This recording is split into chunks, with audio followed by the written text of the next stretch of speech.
bespoke radio for the masses. Headline edition, July 8, 1947. The Army Air Forces has announced that a flying disc has been found and is now in the possession of the Army. If the game is rigged, change the game. Game changer. I occasionally think how quickly our differences worldwide would vanish if we were facing an alien threat from outside this world. This is Fade to Black with your host, Jimmy Church, on the Game Changer Radio Network and KGRA, the Global Radio Alliance. I need your help to get to the year 1985. You're listening to Fade to Black with Jimmy Church on the Game Changer Network.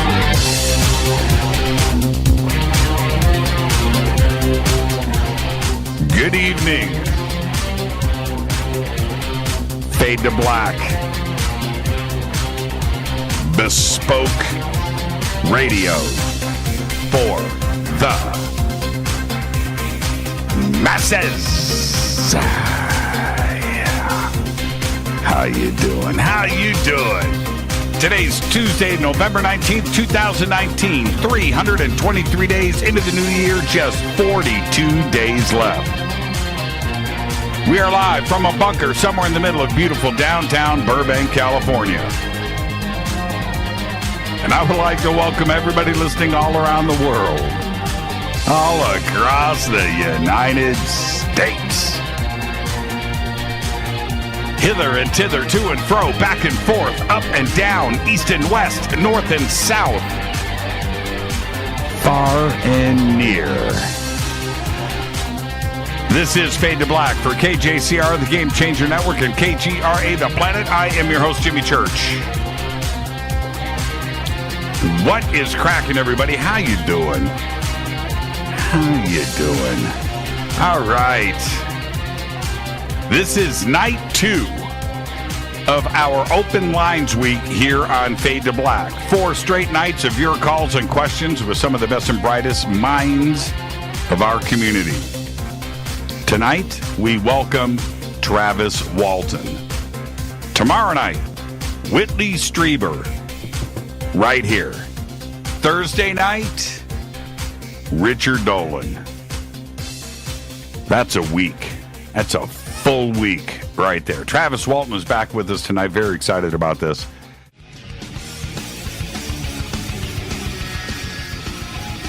Okay, welcome back. Fade to Black. I'm your host, Jimmy Church. You can follow me on Twitter at JChurchRadio. Hashtag F2B is the sandbox. You can engage right there. Any questions or comments, hashtag F2BQ on Twitter. Email is jimmy@jimmychurchradio.com. We've got 2 chat rooms open, one at Spreaker, one over at KGRA, The Planet. This is night 2 of our Open Lines Week here on Fade to Black. 4 straight nights of your calls and questions with some of the best and brightest minds of our community. Tonight, Travis Walton. Travis Walton's life changed on November 5th, 1975, while working with the logging crew in the Apache-Sitgreaves National Forest in Arizona. The Walton case received mainstream publicity and remains one of the best-known instances of alien abduction. It is one of the very few alien abduction cases with corroborative witnesses, and one of the few abduction cases where the entire time allegedly spent in the custody of aliens plays a rather minor role in the overall account. What has Travis learned over the last 45 years, and what are his opinions about UFOs, our government, ET, our community, abduction, all of this? Tonight, we're going to get those answers and much more, and I would like to welcome back to Fade to Black, Travis Walton. Travis, good evening, man. How are you? I'm fine. It's great to hear your voice. I had to say that. It's just great to hear your voice. Everything good out there? Yeah, well, it started raining today, but that's okay. Got to have a little water now and then. Send some of it our way. Here in Southern California, everything is on fire right now. And the one thing, right, if we needed chemtrails, right, if we needed If we needed some weather manipulation, we need some rain right now. So send it our way. We can always use it. But that being said, we're heading into the holidays. It's starting to, starting to chill out a little bit. Is it getting cooler out there? Oh yeah, quite a dramatic temperature drop. It's was up in the 70s and is going down into the 40s. That's definitely a sign that the snow is coming. Yeah, you guys, and where you're at, even though it's it's snowflake and it's Arizona, you guys get seasons, don't you? Yes, we do. And I just have to know, when you guys get snow, how much do you get? I mean, do you get snowman material? Yeah, we have. We get enough snow to make snowmen or snow angels or toboggan runs or that kind of stuff. But it's not the whole winter, but definitely. Sometimes it'll snow and it'll be gone in a couple of days. It just doesn't hang in as much as some places. Now, I'm going to jump straight into it, Travis, because now we get a chance to hang out at conferences all year long, and our conversations are always fun, and it's great to hang out. But and we do it so often, you probably forget some of the conversations we've had over the years. But this past year at the MUFON Symposium, which was held here in Los Angeles, we had the opportunity to sit down with a group of our friends at the restaurant, and we sat and we talked, and it was this that struck me about our conversation, which I don't know if you remember, but nonetheless, you opened up. And I forget the question that I asked. I don't remember exactly what it was. But you immediately opened up and were very passionate on subjects that not only myself, but everybody at the table had never heard you discuss before. And it got to the point where I almost couldn't stop you. So I asked more questions. And I thought to myself, this is something that people need to hear from you. And so by setting this up in that way, do you feel that you've never really had the chance or the forum to just be yourself and to discuss things that you may have very valid opinions on? Not completely. I've really tried to just the facts, sir. Right, and stick with things that I can prove. And there's even some really interesting things that have happened that I don't bring up just because I don't have the kind of documentation that I have for everything else.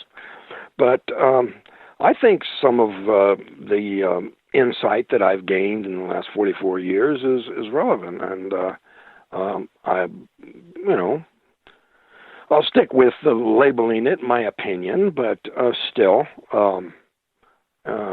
it's not just picking it out of the thin air. This is something conclusions I've made from observing and thinking pretty deeply on this subject. Well, let's start here. Let's start with today. Certainly, with the mainstream media and the efforts of different groups out there, certainly TTSA comes to mind as well. But the last 2 years has been a pretty fluid exposure, nearly daily, of the UFO subject. Have you thought why this is happening now? Well, I think, that the government has wisely shifted position. They're realizing that tamping it down by ridiculing those who report it isn't working anymore. It's not damaging the reporting person's credibility. It's damaging the government's credibility. So they've decided to shift gears and to go ahead and acknowledge certain things. I'm sure they're not going to open up and tell us everything they know, but there is quite a bit that they know that the average person doesn't know. And but I don't agree with a lot of the people who ascribe to the government. Every single motive is something sinister and contrary to our interests. I don't agree with that. I think that there's probably some good reasons for some of this secrecy. And obviously, if the government were to respond to the demands of the population, please throw open the books, make everything known, that, they're not just sharing with American citizens, they're sharing with our enemies in the world. And that's not necessarily a good idea. These other countries, they have their inside information to a certain degree, but we don't want them to know, or they don't want us to know, just how much they do know. It's important to maintain the secret of how much we know, because it implies a technological advantage in the event of a conflict. So why would it be in our interest to tell them everything we know so that they can judge whether they have harvested a bit more technology than we have? Well, you certainly have had your share of ridicule and people coming after you, challenging your story. And the community has experienced much the same, and especially the community as a whole. Much of that has come out of Washington and the Pentagon. At this point, how much should we trust what is happening? Because it seems to be an about face. So do we trust the about face too as well?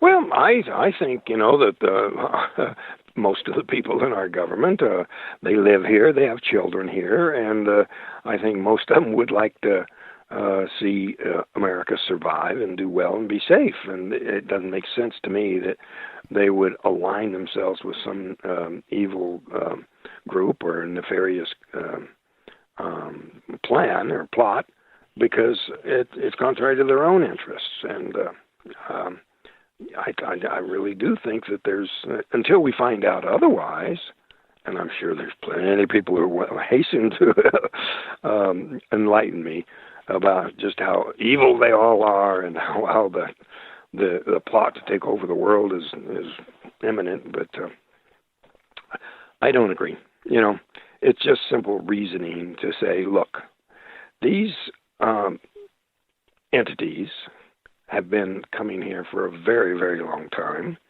There's a record of it going back into the past a long, long time, hundreds of years,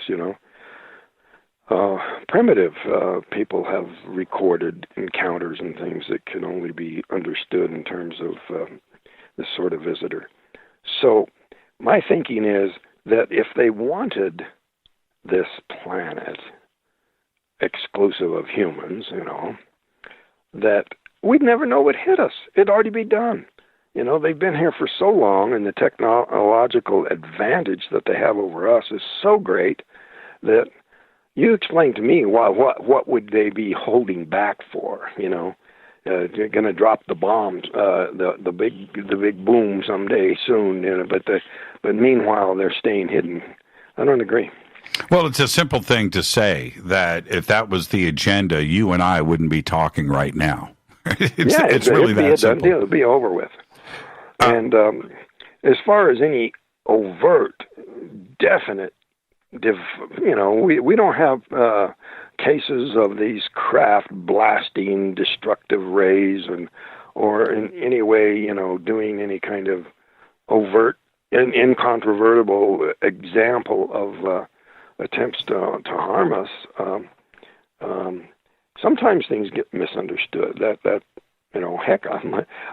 Initially I subscribed to the terminology of abduction, and I thought of the ray of energy that hit me as a deliberate attack. Mm-hmm. But over the years, it just took me a long time to figure out that was probably not the case. It was more compassion. Yeah.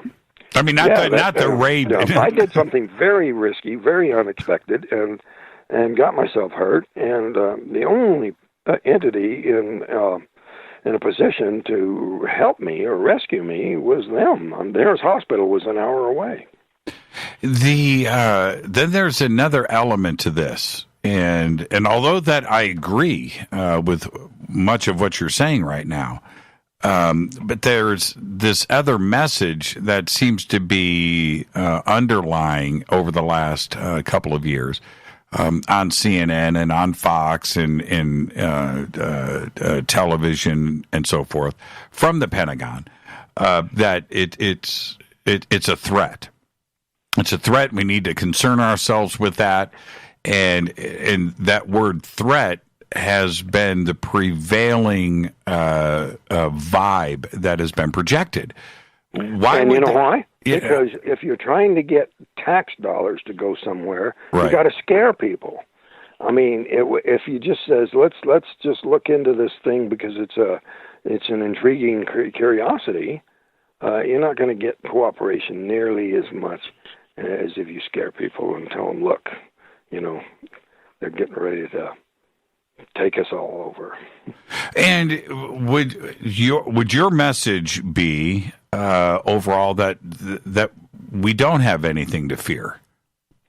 Well, I see no evidence for it yet. If somebody can show me real evidence, not just I heard this story about this guy, something that is documentable. I'm open to hear it, Just initially, the description of what happened to me sure sounded like an attack, but it just took a while to figure out the situation. We had a unique weather/geological feature with the area there as being a place that has the highest frequency of lightning strikes over land of any place in the United States. Now, these things are recorded by satellite, and so they can count them technologically. And we have a very high rate of lightning strikes here on this Mogollon Rim. It's just the way the upthrust of land there and the way the summer rainstorms come across there. But even the movie title, Fire in the Sky, is linked to this idea of the lightning strikes. At a few months before this incident happened, we were on our way to work, and then we come across a tree that had been hit by lightning the night before, and it was on fire up high. So that was one of the possibilities that we considered when we were approaching this glow coming through the trees. Could it have been another such lightning strike, fire up there, above ground level? And it also relates to what were the aliens doing there in the first place. The theory of even some of the guys on the crew, that this was some kind of a plot on their part to set a trap for one of us to capture, doesn't really hold up if you look at the other possibility. I did an interview with Rob Lowe for a TV show. Him and his sons were out investigating various paranormal activities around the country. Mm-hmm. And it was a two-part show, and the second half of the show was about a lady that deals in crystals. She sells and buys these things at these gym shows and various UFO conferences and stuff. And the thing that Rob Lowe said kind of caught me by surprise. He said, Travis says that the aliens were in the area hunting for fulgurite. And that totally shocked me because I didn't even know what fulgurite was. Right. But I went and looked it up online, and fulgurite are crystals that are formed when lightning strikes the Earth. You've got millions of degrees and millions of volts of energy that are forming crystals that aren't formed geologically and have they claim, unique properties, and it even lists in the book about crystals that fulgurite is supposed to have some special properties in regard to interdimensional matters. And I'd like to research that a little further and figure out what do they mean by that. But still, it answered the question that I'd had for so long about what were they doing there. We had looked into underground water supplies there at Turkey Springs. The water was down on the lower end of the contract. Various mineral deposits. The rim itself is a giant fault line, plate tectonics. That was one of the alternative explanations that a guy named Dr. Persinger came up with. That, Travis can pass a lie detector test because he believes it happened, but he was hallucinating because this blast of energy came out of the ground. It was plate tectonics, what they call earthquake lights, which electrocuted his brain in a way that made him hallucinate. But, there was no seismic correlation with any sort of sensors that are scattered over the area. And on top of that, we had 6 other men nearby that saw the same thing and didn't experience this blast of energy. The other part of this, where we are talking about these videos that the Navy pilots have seen, certainly the eyewitness accounts. I have seen enough stuff. You and I have talked about it. I've seen enough stuff that I can't explain. Is this, when we're talking about these, whether it's plasma balls or physical craft or black triangles, whatever it may be, is this a visitation that is happening right now? I mean, as you and I are speaking, are we being visited on this planet? I believe they are. I believe we are, yes. And there's been a number of incidents and things that I've been privy to and heard from people about. But by the same token, I'll be the first person to acknowledge that not everything you hear at UFO conferences or whatever is of the same nature. I think there's some things that, it's not all true. I'm sorry, but, that's the way it is. There's a lot of good, solid evidence out there, and I think some of the stuff that's not sort of detracts from the value in the eyes of many people, and they sort of dismiss the whole thing. If they can point to any story that's just totally outrageous, there are skyscrapers on Venus or something, and then they just laugh the whole subject off. And so they're doing a basic truth a huge disservice by coming forward with these kind of stories. There's some stories, I'm not saying everybody that tells a story that isn't true is fabricating it. I think there are times when people experience something, perhaps in an extremely vivid dream or some altered state of consciousness, that they sincerely believe is real, but we really need to look for some sort of verifiable connection, some sort of evidence to back it up. Now, we're going to be heading to a break. I want to get one more question before we get to the top of the hour. When we come back, we'll open up the phone lines.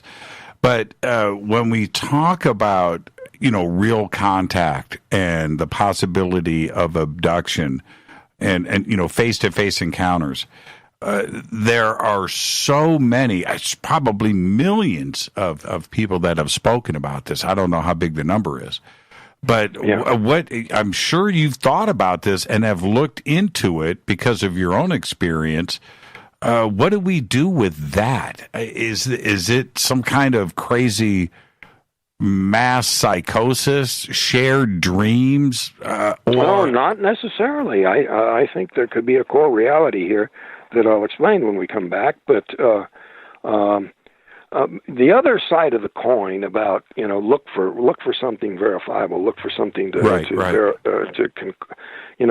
other side of that coin is absence of evidence is not evidence of absence. Just because you can't prove it doesn't prove that it's not true. It's just that in order to impress our fellow man that this is something that needs to be taken serious, well, let's just stick to the stuff we can show them has good basis for it. And I think that'll be in everybody's best interest. And that doesn't mean the ones that can't produce that kind of hardcore evidence are not real events. I'm just saying let's look for the ones that you can document to get the general public to take it more seriously. And, it always comes down to that one, basic question about evidence and what somebody can prove.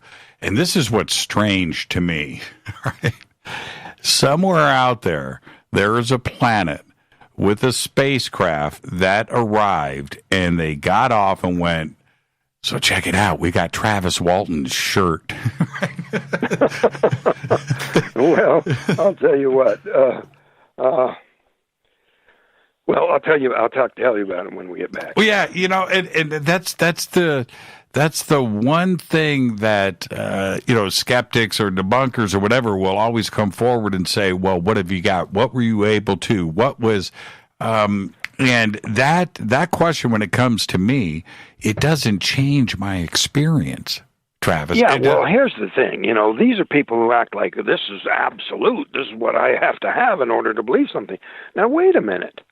Dr. Harder pointed out that if you had 6 people saying that they had witnessed a murder, that was one of the sheriff's initial theories. If they'd come in and said, yeah, we saw Alan kill Travis out there, that's an open and shut case. If you got 6 witnesses testifying to that. And you're gone. In the absence of polygraph tests, but 6 witnesses who pass lie detector tests on top of that,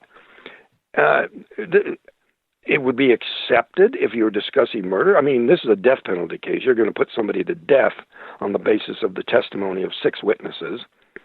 And then suddenly, if it involves aliens, now we got all these elements of doubt that we just have to consider. Would any of these debunkers like to stand trial by a group of their peers with those kind of standards? All we got to do is, yeah. No, you're absolutely right.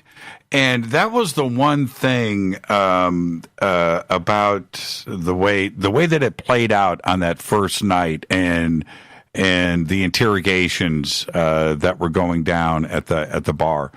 That as soon as they brought up flying saucers, right, that changed the dynamic of everything. And you're absolutely right about that part of it. And what if? See, this is the thing.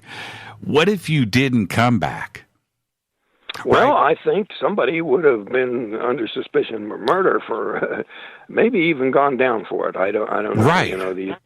They might need a body, but all they'd have to do is get one of the crew to point the finger at one of the others to get the harassment off his back. But the standard of evidence needs to be sort of more uniform in what we consider. We need tremendously greater standard of evidence for something involving life on other worlds. Let's take we would take to convict someone of murder and and we're getting possibly execute them. Yeah, we're getting closer to it too. That's the other part, and we'll talk about all of this when we come back. Our guest tonight is Travis Walton. This is night 2 of our open lines night. So I'm going to open up the phone lines now. 747-228-2051. 747-228-2051. Our guest tonight, Travis Walton. I'm your host, Jimmy Church. This is Fade to Black on the Game Changer Network and KGRA, The Planet. Stay with us.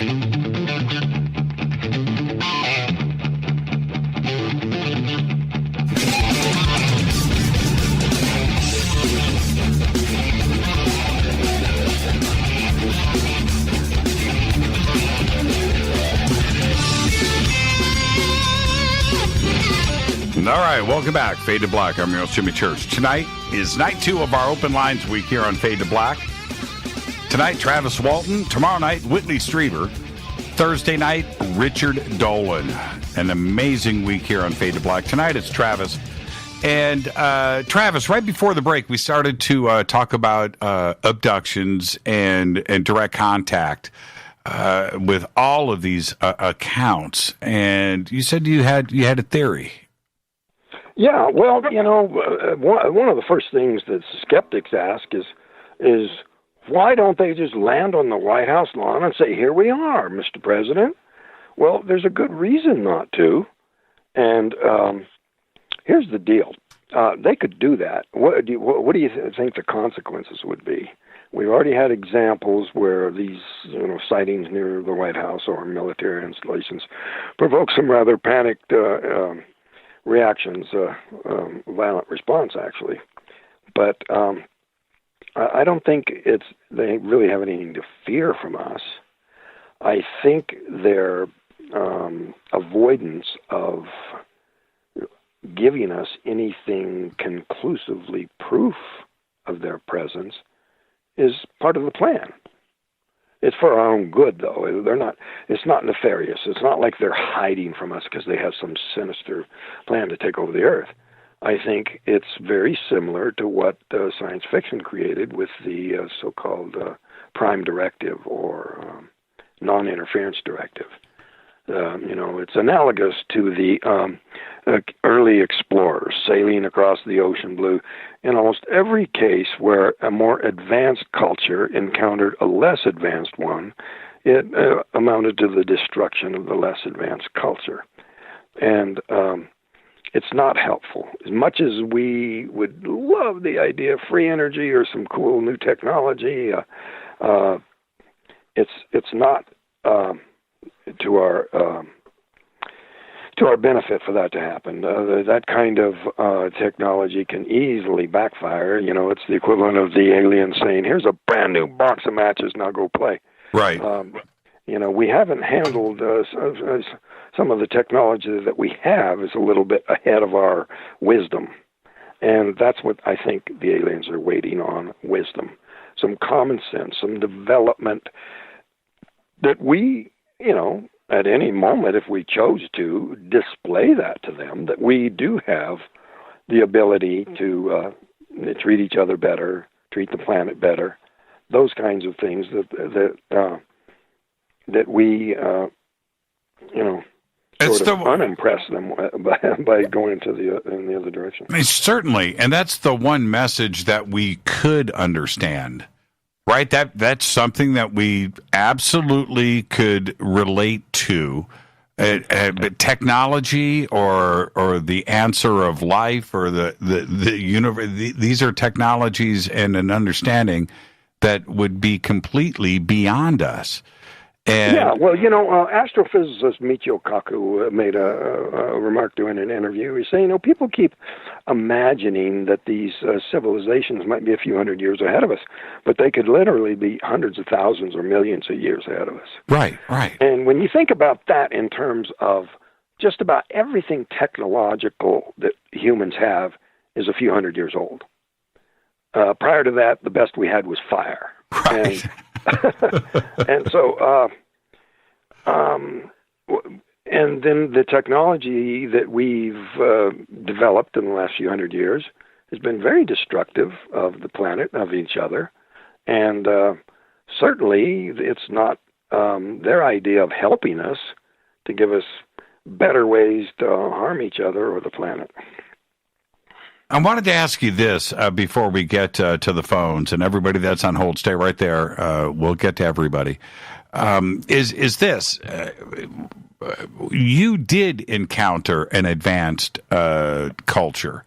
Did you relate to what you were seeing? Or was it just totally just beyond your comprehension? Well, at the time, it was beyond my understanding because I interpreted the whole thing as totally threatening. I'm in the clutches of monsters, and all this pain and this feeling of injury is due to them. It's all their fault. And I was incorrectly blaming them for something that was actually my own fault, and they were actually trying to help, and I was doing my best to keep them from being successful at helping me. Yeah, and I think it was Arthur C. Clarke that said it, or somebody. A technology way more advanced than our own would seem like magic. And would you say that that's quite possibly what, as you looked around and were trying to understand, this was stuff that obviously you've never seen before. Did it seem, a little magical to you? Incomprehensible, surely. Yeah. I couldn't interpret it in terms of, I wasn't completely technologically ignorant of, as far as Earth and human technology is concerned, but right. This was new stuff that I didn't really understand, and so I can only speculate about what it actually meant. Right, but right. It did take me years to figure out that, hey, it wasn't correct that I was assuming that this pain, this injured feeling, I felt mortally wounded. I felt like I was dying, that it was their fault. It took me a while to realize it was my fault. You ready to start taking some calls? Travis? Yes. I said, are you ready to start taking some calls? I am. Okay, let's do it. We didn't even talk guitar. We're going to talk guitar before the end of the show. Hi, you're live on Fade to Black. Who's calling? You're live. Hey, this is Bob. Hey. This is Bob from Alabama. Hey, Bob from Alabama. Say hi to Travis. Hey, Travis. Thank you so much for taking my call. And, Jimmy, what a great week you've got going. Travis, I've loved D.B. Sweeney and Robert Patrick and James Garner and all those guys in the movies, but I've often wondered, surely there's one piece of that movie that really sticks in your craw as they got it completely wrong. I wondered what you think that would be. Overall, I have to be grateful that a movie was made. It got people interested in looking for the real truth. But, there were minor changes, things that didn't really materially affect the basic story, like, for instance, reducing the number of crewmen from 7. That doesn't really, that's certainly not an embellishment. But the one thing aboard the craft where the aliens were depicted as, monsters, was pushing, my take on it at the time to the very highest degree. That's one thing Hollywood does. When the aliens are depicted without clothing, it's much easier to display them as monsters. They're beasts. If they were wearing suits, then they might be, civilized. So right. A lot of stuff went on there. There was one fictionalization in that sequence aboard the craft that was actually an improvement, even though it didn't happen. And that was the scene where the membrane is over D.B. Sweeney's face. He's struggling to scream through it, struggling to breathe through it. The feeling of suffocation generates a panic that's beyond comprehension. Well, there was no membrane, but I did experience that feeling of suffocation. I couldn't get enough air, and the panic that came about was so intense. People were saying, "Oh, I wouldn't be that scared," but it helped to explain the degree of fear that I felt. There you go, Bob. Bob, thank you for the phone call, man. Thank you, Jimmy. Have a great night. I wanted to ask you, I've never asked you about this before. Do you ever get a chance lately to talk to D.B. Sweeney and hang out and talk about the movie? I have on occasion, but not real recently. Probably the most recent encounter has been with some of the other actors, but it was pretty cool. Encountering James Garner, he was really cool. Called me aside and wanted to tell me that look, I'm playing the part of a skeptic, but I just wanted to let you know that I do believe you guys. Yeah, and what about? I was going to ask you the same thing about DB. How did the movie affect him? And did he have any opinions on the UFO question? Well, I haven't really questioned him that much. All of them in interviews have been pressed to, well, what do you think, Right. And all they do is quote the evidence. There's plenty of reports, and it's something they say, well, why not? Right. Let's go back to the phones. Hi, you're live on Fade to Black. Who's calling? Hi, Jimmy. It's Deb from Sacramento. Hi, Deb. How are you? Say hi to Travis. I am honored, Travis, to be able to actually speak to you. When I even hear the words Travis Walton, 3 words come to my mind, and that is compassion, integrity, and honesty. So it is an honor to speak with you. Well, thank you very much. What you got, Deb?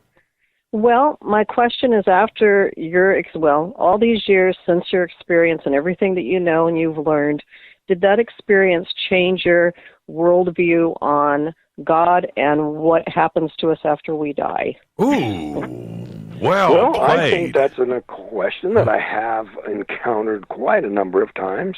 So many people assume that just acknowledging for certain that there is more advanced technology out there, that it would somehow call into question the existence of God. And I say, no, absolutely not. And you're selling God short. Right. Creation is infinite. The word infinite is used in the Bible, and if you think all of creation is encompassed in just Earth, and that if it's not mentioned in the Bible, it doesn't exist, I think you need to broaden your horizons a bit. American Indians aren't mentioned in the Bible. Antarctica is not mentioned in the Bible. Just because something's not in there doesn't mean that it's a false document or anything like that. I have actually shown a video of a song by a group called Hillsong, called 100 Billion X, and it's basically, a praise God sort of thing, and it's referring to the vastness of creation and the idea that creation encompass planets and galaxies and such things. And so just to help people understand that in no way detracts from that. But I know that you've followed, and Deb, stay right there. I know that you, follow what's going on out there. And Tom DeLonge on this program, Travis, quite stressed that there was a religious component to ET, and for everyone to be careful about this, and that there are those in the Pentagon and in the military that understand this, and their own Christianity and their own religious side of them comes into play. When those kinds of statements are made through your own experience, certainly, what do you make of that? Is there a religious component to UFOs and ET? Of course, I'm not saying that they're totally separate and distinct, and if you think of one, you can't think of the other. Mm-hmm. I think, like I was just saying, people are limiting their thinking. But my own personal belief is that the actual truth of the Almighty, whatever spiritual powers exist, goes far beyond something with just individual sects. I mean, if the various religions on Earth don't have things in common, then what are we talking about here? Right. It's the separation and the division is not constructive; it's destructive, and is at the root of much violence in the world today. Well, what about the flip side of that? You and I, we hitch a ride, right, on some starship, right? We take off, and we visit their planet, and we step off and say hello to everybody. I mean, are we going to see a church, right? You know what I mean? Is there going to be the God, Jesus component throughout the universe? Well, I'm sure there are some people who would say, heck yeah, but I would say, I don't know. just how this, the truth about creation and the whole giant picture all fits together is something that I think we don't know yet, and probably because we're not ready for it. We need to be worthy of larger truths and capable of handling it. Yeah. And I'll tell you, people are going to be so resistant to anything other than what they already think. Deb, thank you for the phone call. Thank you. Thanks, guys. Thank you so much, Travis. Thank you, Deb. Great phone call right there. And Travis, you bring up, it said so much, and I hate saying it, but the flying saucer on the White House lawn. But let's say it does happen, and the stair steps fold down, and we're all watching, and it's live on TV, and then we see the being's feet, and then we start to see his torso, and he's coming down the stairs, and then we see his face, and it's Jesus. Right? What do we do with that? And I've often thought about that. And wouldn't that be the first series of questions? Because certainly the Vatican is on board with this right now. Yeah, the Vatican did finally come forward. You remember that with the history of Galileo, he was actually, under severe condemnation from the church for saying that there were even planets out there, and house arrest, all kinds of serious consequences. But eventually they came around to apologizing for that. And it wasn't, it's been a few years, but my son was dating a Catholic girl, and her priest called her aside and said, "You've got to get away from that boy. His father has been consorting with demons." And so she broke up with him, and that was the end of that relationship. No. Really, it was only a matter of weeks or months after that the Vatican came out and said there's absolutely no sin whatsoever in believing that there's life on other worlds. And didn't they even say that they would baptize E.T., right? There's something, some comment like that. E.T. deserves to have a baptism too, and we would welcome that. It was some comment like that. I thought, it seems like they know something. Seems like they know so what's going on. much of this stuff is speculative and unproven, and even if they have inside information, how do we verify it? Yeah, and you're right. After everything they did to Galileo, and now they own observatories all over the world, right? So, let's go back to the phones. Hi, you're live on Fade to Black. Who's calling? This is Walt. Hey, Walt. Walton, Travis Walton. I got some news for you. Travis. Yeah? I got some news. I emailed you, and I told you about, what that, whatever ray hit you, about the helicopter thing, and you kind of changed your idea on what happened. But here's the news for you. 1955 and 1965, two things in my life that were really unique. 55, I was abducted. I saw two types of aliens, a tall and two short. And I can describe them to this day, something you never forget. In 1965, I had a teacher that was the brother-in-law of Phil Corso, and I was friends with his nephew. And I was given the secret information back in 1965 that Phil Corso wrote in his book. And a lot of people, like Stanton Friedman, used to criticize him and said it was all, phony. Well, if it was phony, why did I get the same information back in 65 that he wrote in 1997? Well, Stan Friedman was a great friend of mine, and I feel his loss deeply, and he did a great deal of good for the field of ufology, but I didn't agree with him on every single point, There was a few places where I didn't agree, but that's neither here nor there. It doesn't have to be 100% to be quite beneficial. He did a lot of good work. Yeah, I couldn't agree with you more, Travis. And I butted heads with him. So much respect. He was so much fun to hang out with, and just a genuine guy. And he could be insanely funny as well. He had a great sense of humor. But yeah. I butted heads with him too.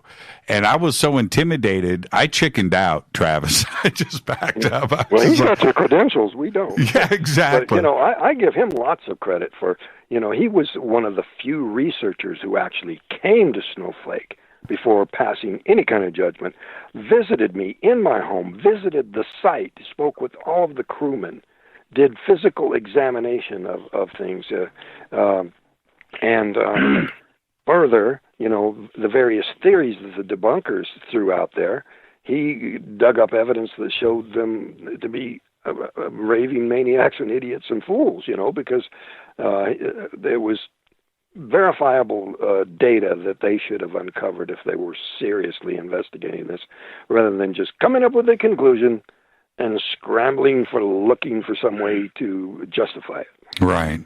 Well, Walt, thank you for the phone call. Well, I wasn't trying to rag on Friedman. Say that again.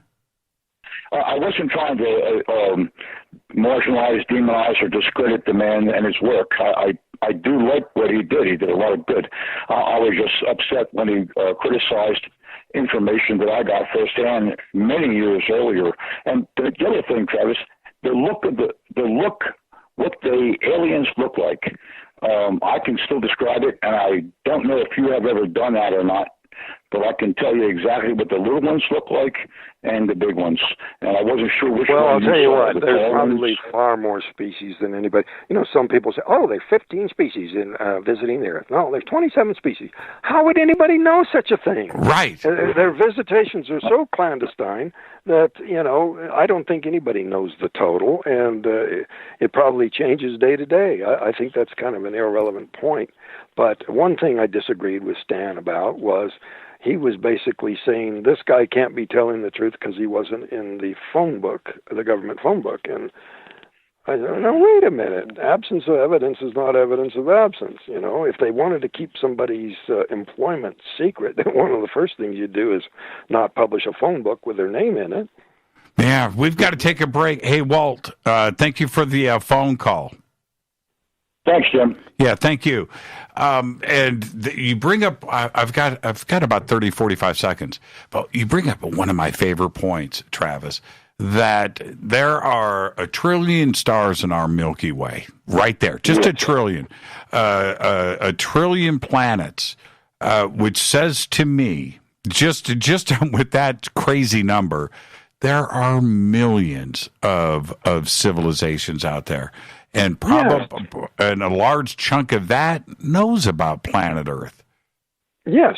Now, I've often brought up the point that not all of these civilizations are older than us. Some of them are like cave aliens, but those aren't the ones that are coming here.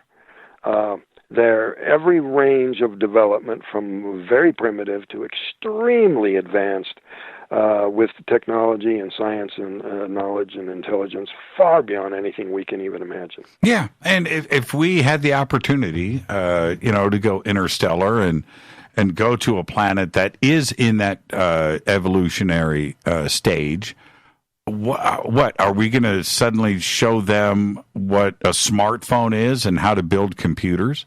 No, we wouldn't. Or how to do build that. a nuclear bomb? No, yeah, I don't right. think so. It's not going to happen. Let's take our break right here. Our guest tonight, Travis Walton. This is night 2 of our call-in week here on Fade to Black. Tonight, Travis Walton. Tomorrow night, Whitley Strieber. Thursday night, Richard Dolan. We'll be right back after this short break with more of your phone calls. Stay right there.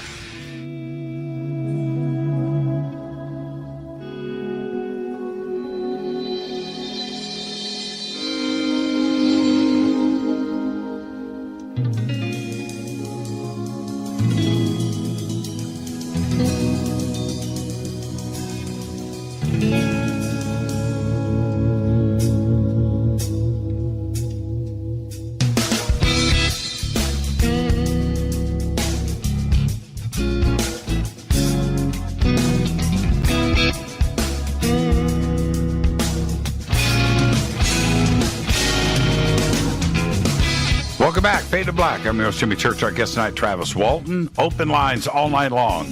747-228-2051. 747-228-2051. And Travis, before we get back to the phones, I want to ask you that. I don't want you to be uncomfortable, but here's an uncomfortable question. Do you feel that you are monitored? Does ET know where you are now? Do you think they've followed you since 1975? I used to be adamant. No, this was just a random act, and it was just, I walked away, and, if I stay away from things that I see, I'm perfectly safe. But I think the opposite now. Not only am I monitored, I think we all are. And you might say, how's that possible? Well, I'm looking at this little cell phone in my hand and thinking about the Utah data center, where the United States government, comparatively millions of years perhaps less developed than the alien culture, is capable of recording every single electronic communication on the face of the earth. Right. Now, if our primitive technology can handle that, certainly they can handle keeping track of individuals. I actually think, contrary to what I used to think, that if you saw one as a child and you see one as an adult, they know it's you, and they know about the connection. Do you think that you have possibly communicated, or that they are understanding your frame of mind? Yep, but I can't prove it, so, I can say all kinds of things. I'll tell you what, I am absolutely certain of their presence in a variety of forms, but I can't prove it, and I actually sort of hid that. The inquiry was, have you ever seen one before? Even at APRO at the time, the Aerial Phenomena Research Organization, right, called anybody that had more than one experience a quote-unquote repeater, and cast huge doubt on their report, because they thought the odds against such a sighting or an encounter were so vastly tiny that if you had more than one, that it defied the odds. Well, I don't think that's true at all. I think that more than one sighting or experience is probably experienced pretty commonly across the planet. Now, why don't they come forward and say, hi, Jimmy, good to see you again. And, that thing we did when you were 6 years old, forgive us for that. Right. No, really, I think the connection is there, and they don't need to make us aware of it, but I think they're aware of it, and it's not that. It's just data, right? Huge amounts of information, and that would be probably the first thing that they would master. Do you ever go out, look up at the stars, and go, okay, come on back. I've got questions now. We didn't finish the first time around. I definitely think there's some unfinished business here, but I don't think I can summon them. I think they are keeping an eye on things, and they're going to look. The thing that people say is, how come all of these experiences that people have are always just short of absolute proof? How come we don't have, real clear photographs of them, or, that sort of thing? Well, because they're in control of that. They're not stupid. They're extremely intelligent, and the degree of provability that humans are allowed is just deliberately just shy of anything that's going to create that kind of huge disruption. Even the gun camera footage the Navy pilots got, it's just shy of something that, at that point, all they can say is, well, this is something that can behave in ways that nothing we know of can. It's nothing like, hey, we got a good clear shot of aliens peeking out the window or something. It's not going to be like that, and I don't expect it to be. I think these glimpses are not a case where these beings are slapping their forehead and saying, oops, damn, a human spotted me again. I guess I better be more careful next time. Right. Not at all. I think that they're smart enough and have the technology where they could do everything they're doing here and remain completely undetected. I think the glimpses that people are getting are nudging us towards an acceptance of a reality that we need to be aware of, but not in such an abrupt way as to create a panic or worldwide economic collapse or something, the kinds of bad consequences that could happen if they rushed it. Yeah, and we didn't collapse 2 years ago in 2017 for sure. Let's go back to the phones. Hi, you're live on Fade to Black. Who's calling? Hi, Jimmy. It's Sandy in Dallas. Hi, Sandy. Say hi to Travis Walton. Oh, hi, Travis. I love you, Travis. Hi. Thank you so much for coming on the show. Right on, Sandy. What have you got for Travis tonight? All right, I'm going to change it up. Hey, Travis, do you know Q? I'm listening. What was the question? Do you know Q? The Ah. 17th letter in the alphabet. Okay. Are you following? Okay, so what Sandy is referencing is there is this person or group, it's not really known for sure, that has been posting out there on a few different forums that goes by the name Q. Well, the latter part of this show is Q&A, so had me there for a second. Have you been following this Q stuff? No, I haven't. Okay. Well, there's your answer, Sandy. So, Sandy, I'll give you one. Right. Do you have a second question for Travis? Well, God bless you guys. Thank you. All right, Sandy. Enjoy the rest of your night. You guys too. Take care. I've really got my hands full. It's hard to just keep up with everything. Yeah, and there is. I'll send you some info tomorrow. Over the last couple of weeks, there's been this data drop of images and video and text that was allegedly found on a USB drive over in Germany.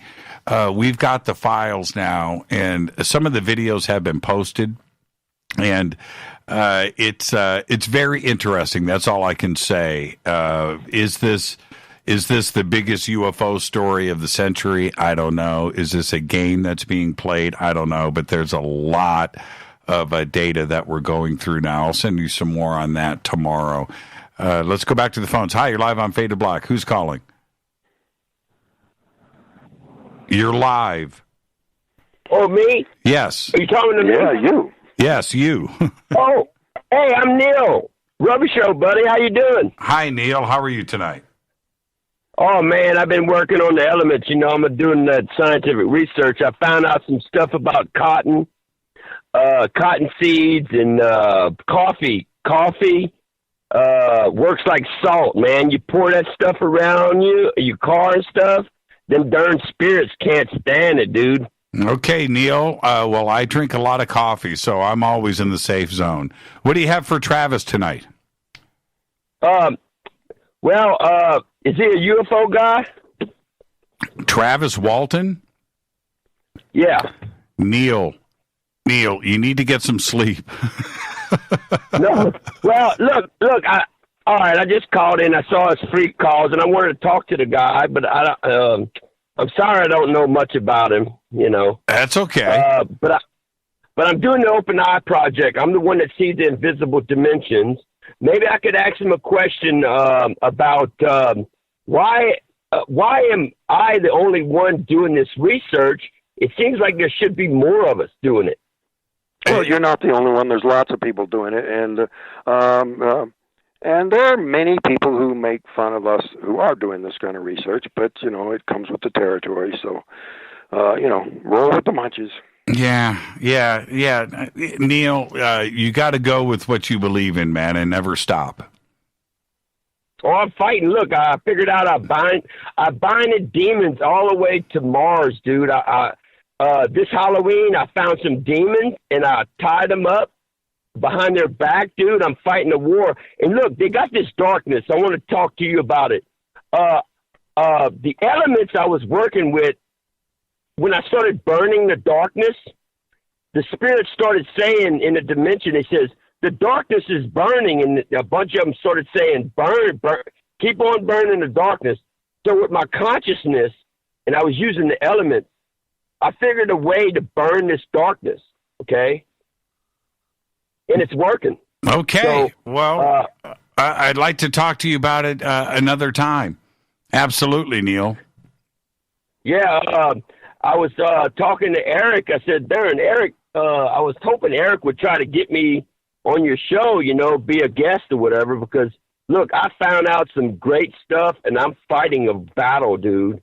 All right, Neil. Well, tonight it's about Travis Walton, so I'll let you go for now, but the next Fader night, call in, and we'll have a longer chat. Okay. Yeah, thank you so much, Neil. And goes right back to what we were just talking about earlier, though, Travis. The religious component of this is something that we can't ignore. But for me, it's not necessarily directly what Neil was referring to. I'm referring to ancient history and religion and angels and communication to the stars and information coming from the stars and you know, somebody has spoken to us. I've always felt that if you exchange I don't want to sound like some heretic, but if you exchange angels in the Bible with aliens or ET, you've got a pretty solid story there. One that makes a lot of sense. It can sometimes be interchangeable in people's interpretation of things. They just didn't know how else to describe it, you know.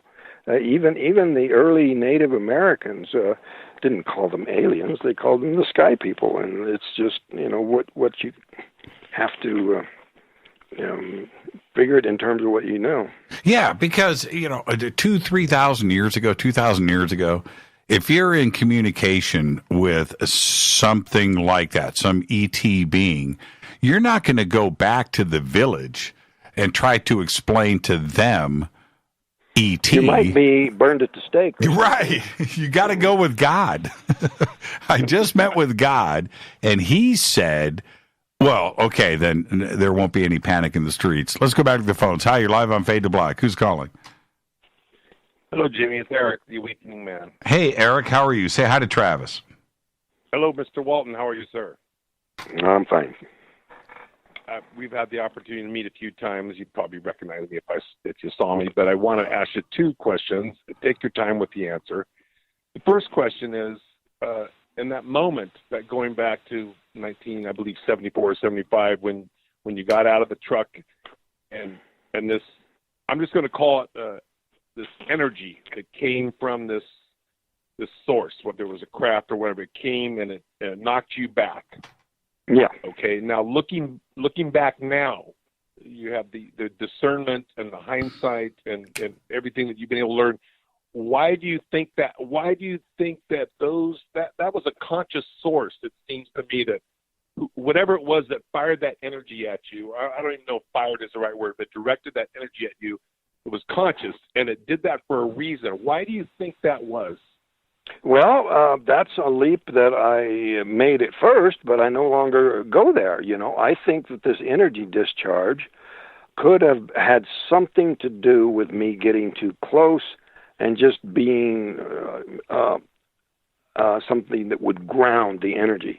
Now, earlier in the show, I described the high frequency of lightning strikes in the rim area there.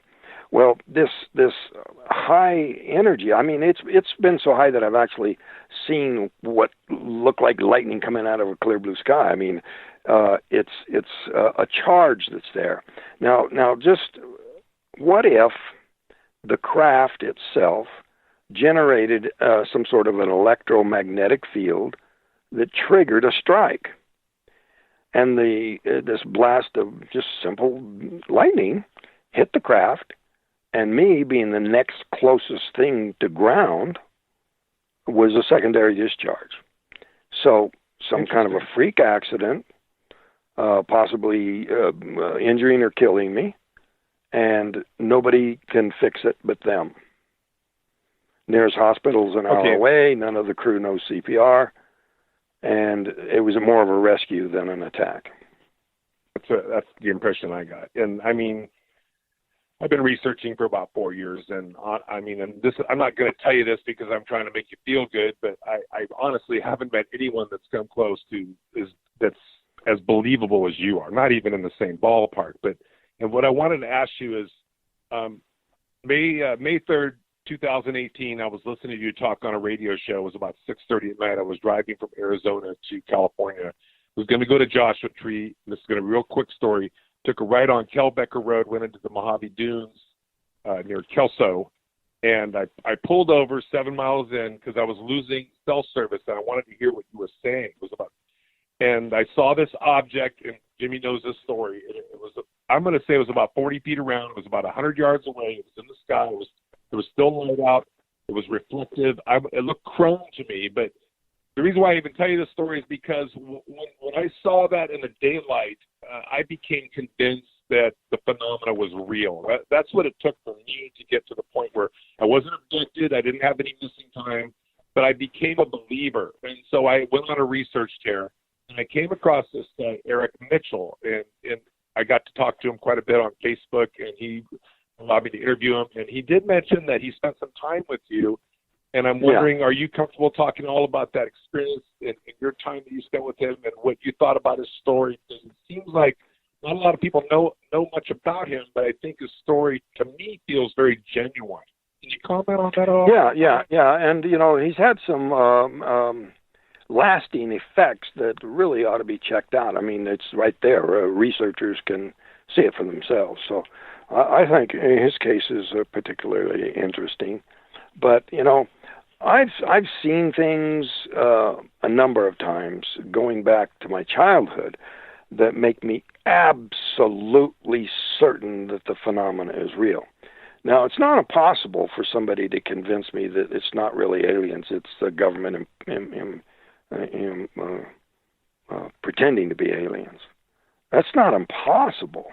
Highly, highly unlikely that we possess that kind of technology and keep it a secret. I mean, how many secrets get kept, But if somebody can give me evidence that gives me a reason to believe it's something other than what I think it is, right, I'll listen.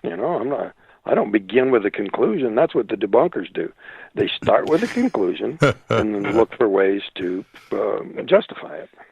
And I wanted to, staying on this, where the MyLab phenomenon that is out there. So many people have shared these experiences, and I think about that, some type of staged, alien abduction to maybe plant memories or ideas, or to cover up an actual sighting that may be in the area. There's that part of it. There's that component. Or to frighten our enemies. Who knows? That's right. And then there's this other part of it, where there have been so many abduction experiences that have had military, in uniform, people standing in the background, almost as observers. Not part of the abduction, but they seem to be involved for some reason. Unless they're impersonators or imposters, who knows.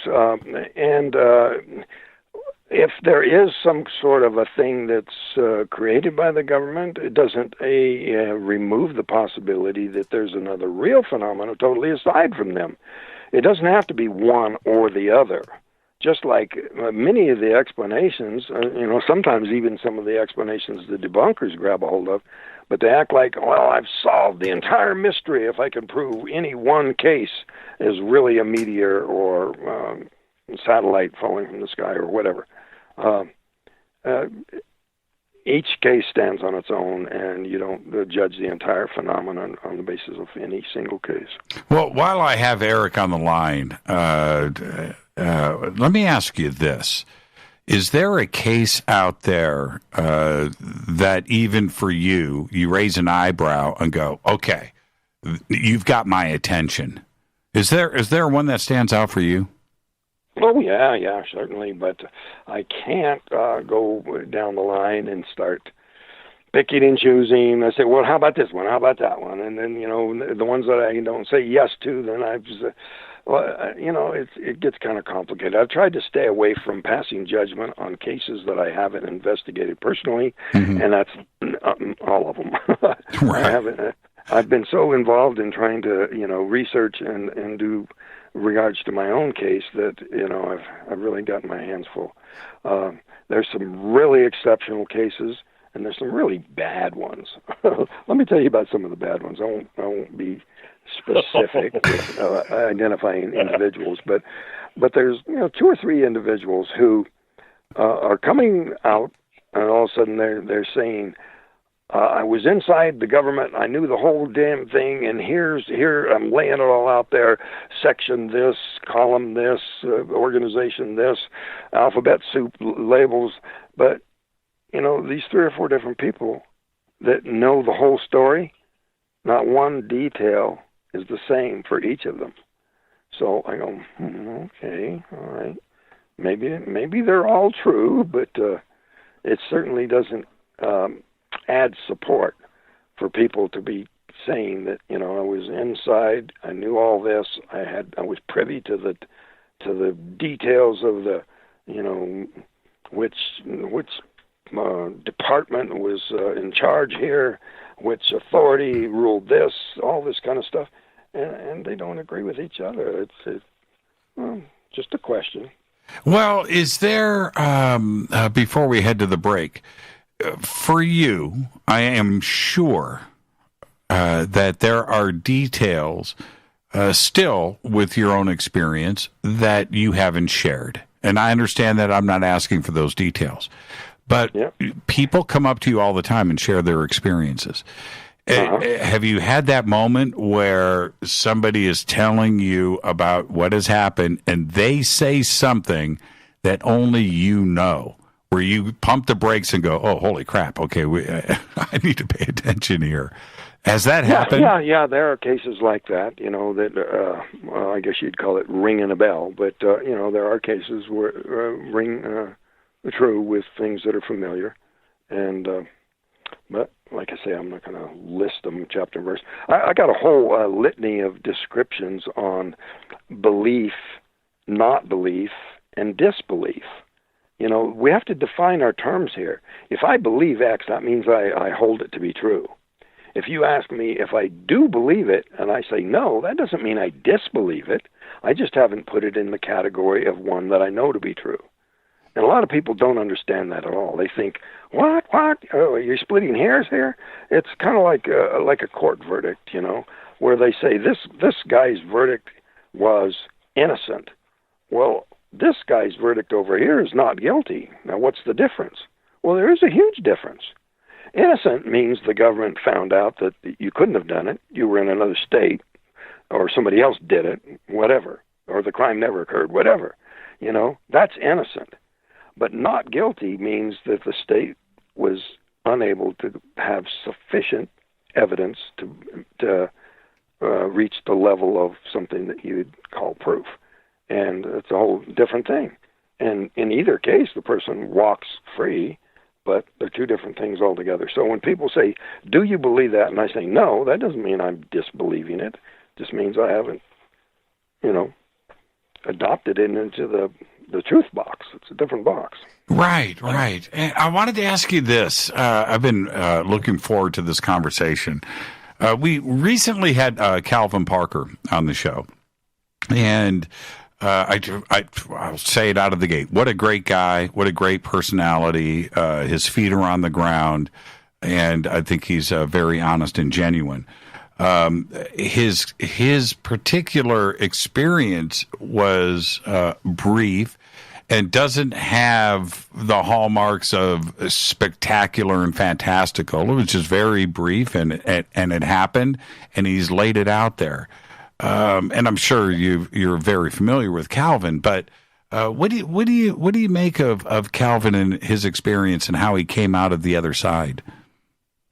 Well, he's handled the media storm very well, And I have not investigated his case, so my personal impression of him as a person was positive, but I haven't investigated his case, so that's another one. I'm not going to pass judgment on these other famous cases. Yeah, that Calvin and the way that he has described it, and we just had a fantastic show with him.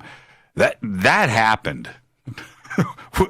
The way I believe it happened exactly as he says it did. I truly do. Travis, I'm telling you, it is just an unbelievably great story. We got to take a break right here.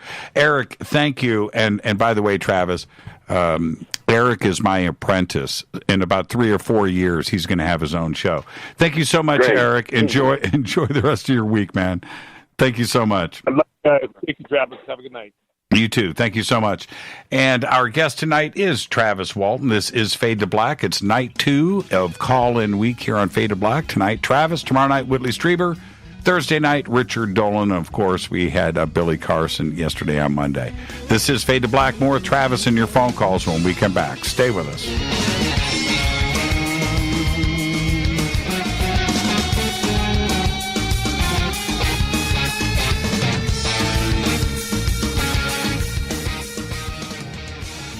All right, welcome back. Fade to Black. I'm your host, Jimmy Church. Tonight, Travis Walton.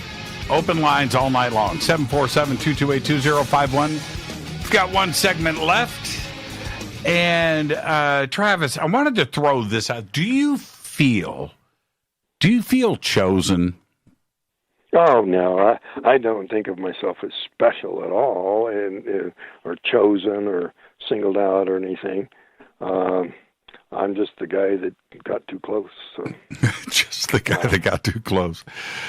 Yeah, I would say that that is the case. Let's go back to the phones. I want to stay on that thought, though. Hi, you're live on Fade to Black. Who's calling? Hi, this is Ward. Hi, Ward. Hey, listen. Hi, Jimmy. Hi, Travis. I got a couple of quick questions. Travis, when you're up with the aliens, did you have a sense that they had a hierarchy? And also, did you get a feeling that they had different sexes? I did not perceive any hierarchy, anything involving authority. The Greys seemed to act in unison, very simultaneous sort of motion.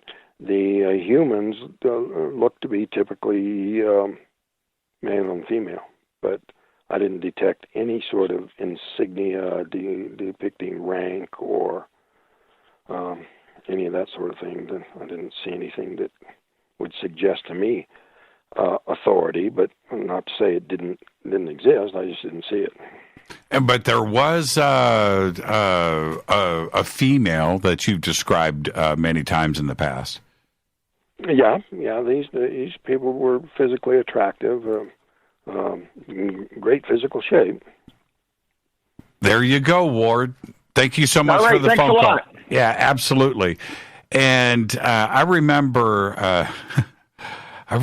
asking you if the female had worn makeup or perfume or any feminine side to her at all. What do you remember that question? And can you answer it again? Well, you might have asked the question, but I really don't remember being able to tell the difference. Right. It's not anything I'm skilled at finding.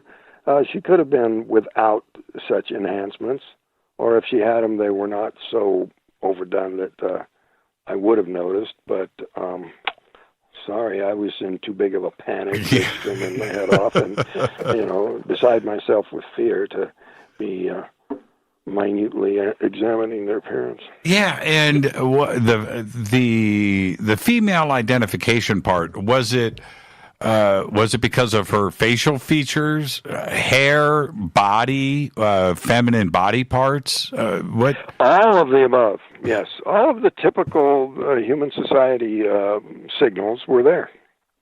Gotcha. Let's go back to the phones. Hi, you're live on Fade to Black. Who's calling? Hey, this is Jason from Salt Lake City. Hey, Jason. Say hi to Travis. Hey, Travis. Thanks for doing the show. It's a pleasure to get to talk to you. It's kind of cool. Yeah, right on. Thanks for calling, Jason. Yeah, I just wanted to know what your thoughts, being with everything you've gone through, on the simulation hypothesis, and if you believe that's true, where do you think these folks would play into it at? If it's all right, I would actually like to pop back off there because it's about 4:19, and I would love to listen to the show live on the radio. If that's all right with you guys. Yeah, there you go. Thank you so much, Jason. Thanks, Jimmy. Thank you. Absolutely. Travis, the simulation, that we're living in, a holographic, binary, computer-generated, electronic, right? Simulation. What do you think? So much talk about that these days. Well, if it's so perfect that we can't tell, then I don't know. I don't believe that's the case. But that doesn't mean I disbelieve it. It just means I don't really see anything compelling to tell me that this is all an illusion, or that we're on a flat Earth, or that it's hollow, or there's a number of things that, well, if you really go, well, what about this, what about this, what about this, you could maybe build the case for something, but why would I put that over the belief that I already hold? I mean, why is that? Would you be okay with it, though? I mean, you're right. If you can't tell the difference, it has to be whatever is. And right. That's the problem. With so many of these skeptics and debunkers are. They're upset, like as if you're mad enough about something, you can make it go away. No, you can't. Whatever is, and you don't. Your acceptance or rejection of it has nothing to do with its reality. Well, that needs to be pursued on its own merits. Yeah, that's right. And, aliens and ET and us being alone or not in the universe, that's a fundamental question. And I have an open mind with just about everything, Travis. But if just looking at it from the outside, I keep bringing up the example of people saying, well, if you think that is so far outside the mainstream that you're a kook. And I say, no, actually, if you think we're alone in the universe, that makes you the kook. If you're holding firm to a belief, you have no justification. You can't in any way prove to me that we're alone in the universe, but you cling to that so rabidly, that's irrational. You're the kook. And if you just examine the science behind it, a galaxy of trillions of stars, trillions of planets, and many of them far older than us, and you're going to sit there and say, well, they might exist, but they just don't come here. Well, how do you know that? What makes you so certain of that? Is Flat Earth taking it just a bit too far, though?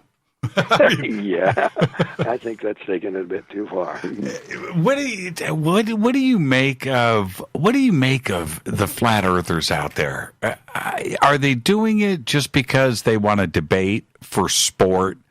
That they know maybe vast conspiracies that everything we think we know is all false and it's all created just to fool us. Well, there would have to be one heck of a lot of people in on this conspiracy, and why would they? Yeah, half of the planet would be in on the conspiracy. I mean, half of the planet. Why would they participate in such a thing? What's the motive? I just think they want to debate. They just, some people just like to argue. You've got friends that no matter what you say, I love peach pie. Oh, peach pie sucks. Let me tell you why. Create a stir. Create a stir. Let's go back to the phones. Hi, you're live on Fade to Black. Who's calling? Jim, this is Ron from Chicago, and I do have to say this. You have got the best radio station ever. You are number one. To me in Chicago, we listen to you. We love you. We love your program, and I'm telling you, you're the best. You are the best. Travis, there are just two things I wanted to ask you, and please bear with me. When you were inside that craft, okay? You were inside that craft, and you woke up. I wanted to ask you, how did you breathe with the oxygen? So was the oxygen as same as it was, let's say, when you were outside of the craft? And well, I'm not sure about that. Let me just answer that question first. The feeling of suffocation could have been due to the injury of being struck by that blast of energy. That alone could explain it. Or the atmosphere in there was not quite correct for humans. It's one or the other, And how would I know? Well, and the second question I wanted to ask you is this, and please bear with me. What makes us think they're from outer space or from another planet? What if they're actually here somewhere on the Earth? And now, the question I wanted to ask you was, did they look like us? Well, some of them did, but could they be from Earth? And then some people have said, well, maybe they didn't come from another planet. Maybe they come from our past or our future. Well, not so let me ask. There's all kinds of theories that, like we were talking earlier. You can explain everything you see with this other explanation, but you have to have a justification to prefer that one over the current understanding. And Travis, the last question I wanted to ask you, because there are some questions that I'm trying to, is there a female and a male if they look like us? Well, I think the human-looking ones were probably chosen or perhaps even created, simulated, I don't know, just because I was so combative with the ones that were non-human that I was not going to cooperate, and if I didn't, I was going to die. And so they needed something I would trust more than them, and whether it's another species that looks like us, or they created something that would just inspire confidence in me, I don't know. But okay, Rob, you got to let Travis finish talking. Okay. Okay, I'm sorry. Okay. But the humanoids were very good to you, right? They didn't hurt you, did they? Well, let's define the word humanoid. A humanoid is something with 2 arms, 2 legs, a head on top, eyes in the front. A human-looking being is, could pass in a crowd. Even the Greys are humanoid. Bigfoot is humanoid. That's the description of a man-like creature. Hollywood. Any of the monsters, most of the monsters in Hollywood could be a man in a suit, and those are all humanoid because the general outline of the being is kind of like human. Well, Rob, before I let you go, why are you asking these questions so specifically? Have you made contact yourself? God, Jim, I called you once about a craft that I seen, and what I seen was phenomenal. And yes, I have. I'm an engineer. I also work for the government. And I work in Chicago, and I was told not to say much of anything because if you do, it may backfire. But here's what I seen. And now, Travis, if I recall, years ago I was listening to you, and I think you said you saw a screen inside the ship, like a viewing screen. Am I correct or am I wrong? Well, that's an analogy, but basically I think it was either using the entire surface of the interior of this one room as a screen, or there was some technology that allowed the surroundings to be viewed through the walls of the craft.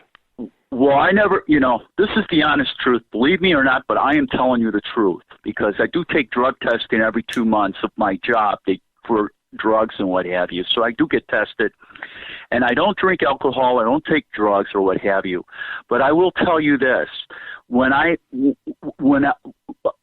seen this craft, I also saw a screen, like if you were going to a movie theater, but a very big screen in the ear of a woman looking at me, and her clothing were very, very, how do I say, Romanish, like from Rome, back in those days. And I went to the Art Institute to try to find what kind of century it was of the way she was dressed. But I noticed that she looked like us. And that's the reason why I'm asking you if they were human looking. Thank you for taking my call. Yeah, absolutely, okay. Rob, and thank you for that.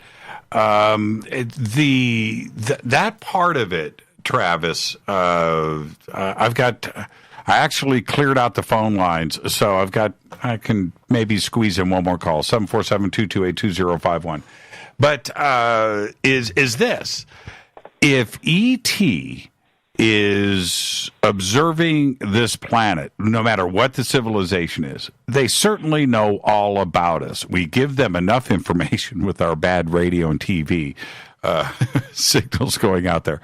But they have the opportunity to observe. They know our history. They've been here for a long time, checking us out. And if they're going to come down here and interface with us, they're not going to freak us out. They're going to send a representation of something that we could relate to, right? Just as you're describing, it would be. Well, if they have other species that happen to, out of the hundreds or maybe thousands of species that happen to look a whole lot more like us, or some people have the theory that we were seeded here by a group, and that's the reason we look like them. But for whatever reason, that would be the best choice for an emissary, somebody that looks like us. But see, that's our big failing. The aliens see how we treat each other and mistreat each other on the basis of some really superficial differences in appearance and customs and whatnot. And if we behave like that towards each other humans, just on the basis of a difference in appearance, well, how do you think they're going to get along walking amongst us? You see grays walking around. You would not. I know what would happen. The conspiracy theories and paranoid illusions about what the grays were really up to and all this sort of thing. It's already started, as a matter of fact. Just the fact that they're telepathic makes them not use facial expression. And a lot of people just, they call these people, the grays, robotic. They've lost touch with emotion. They can't feel anymore. No. When you become telepathic, then you don't need a frown or a smile or, raised eyebrow or anything to add to your expression. The telepathic communication is far richer, not dead and wooden. So, already we're creating myths about them, about how they can't feel and they're heartless and, machine heads. And I don't believe that's warranted. Men in Black, Travis. Men in Black. Yeah. Okay. Two simple questions. Have you had contact with what you feel could be Men in Black? And if you haven't, do you think that the reports of Men in Black are credible? Yeah, I think they are, because one of our crew reported seeing them sitting in a sedan with a government license plate watching his house, So, we had some evidence that, the government was monitoring things for a while. I don't know that they still are, but it was very curious that there was nothing directed my way. And, I'm the center point of this story, and yet even the debunkers made no attempt to contact me directly. Not one letter, not one phone number, phone call. And yet, Mike was deluged with such attempts to communicate, quote unquote. And why do you think it was, not only with class, but with others, that absolutely wanted to mess with you mentally, physically? It was the biggest threat to their ideology that they so dearly held that they had ever come along. But bottom line is, every single theory that they threw out there was disproved in ways where most of them, they actually involved deception on the part of these so-called debunkers. They're actually lying in order to create a false narrative about the falseness of our report. Basically trying to claim all sorts of things that were disproved by the evidence. Oh, Travis was out hallucinating on drugs. Right. I had blood and urine put through the county medical examiner's drug screen. That's a law enforcement entity, and yet this drug hallucination theory can still be found floating around out there, because if you really want to disbelieve something, you'll find a way to justify it. How did you find the survival instincts because they tried to crack you, right? Literally tried to break you down. Worked, you know. Right. I did some pretty. I was brought to my knees almost in a way, you know. I was looking for people who would accept me. I almost got sucked into some cults. You know, you talk about the confusion between ufology and religions. Well, there were some cults that turned out to be quite dangerous that tried to get me involved with them. And I kind of want to end on this because of your experience over the last 45 years. Is this the infiltration of ufology? You know, the Richard Doty's of the world, and that nefarious dark side of what may be happening. Is that something that we need to be concerned with? And have you experienced that where you have raised an eyebrow looking at somebody and wondering if they were, you know, not only part of the government, but to spread disinfo? Well, yeah, I believe that's certainly very possible that such things happen, and a lot of this stuff strongly resembles that. And here's the deal: in many cases, it comes down to this. I say to them, "How do you know this?" It seems like a very simple question to say, "What verifiable facts can you point me to where I'll be as certain of that as you are?" And that's where they stutter and stammer and can't really answer. And it comes down to that. The people who are trying to spread false ideas can't back it up. It all comes down to facts and reasoning. Are your facts true and complete? And is your reasoning valid according to basic principles of logic that have been in existence for hundreds of years? One last phone call. Hi, you're live on Fade to Black. Who's calling? Hey, Jimmy, Scott. Hey, Scott. Say hi to Travis. Hi, Travis. Hey, Scott. Got a question for you, and I've always wanted to ask you this, and every time I see you, I just forget about to ask you. When you were on that ship and you woke up, what details did you see? Did you see textures? I mean, did you see patterns on the floor, on the walls, on the ceiling? Did you see anything that was detailed enough where you could look at, like, screens or any type of metal? I mean, was it all just clear? Or oh, yeah. You know, I've as best I could, described those surfaces in my book, but, you know, it's not really all that significant to go into here, but, you know, nothing that you could say, aha, that is definitely an alien texture, or that's definitely a human Earth source tech. You know, I couldn't say one way or the other on. Yeah. Getting at. And Scott, thank you for the phone call and the question. And you're welcome, sir. Yeah, welcome. Absolutely. And that's a question that I'm sure you get asked nearly every single day, right? There's no question about it. But it's what people wonder about. You know, that's when you're on the ship, when you woke up. I mean, that's the leading question, right? And yeah, well, I go, well, they say, what was that like? And I describe it as best I can.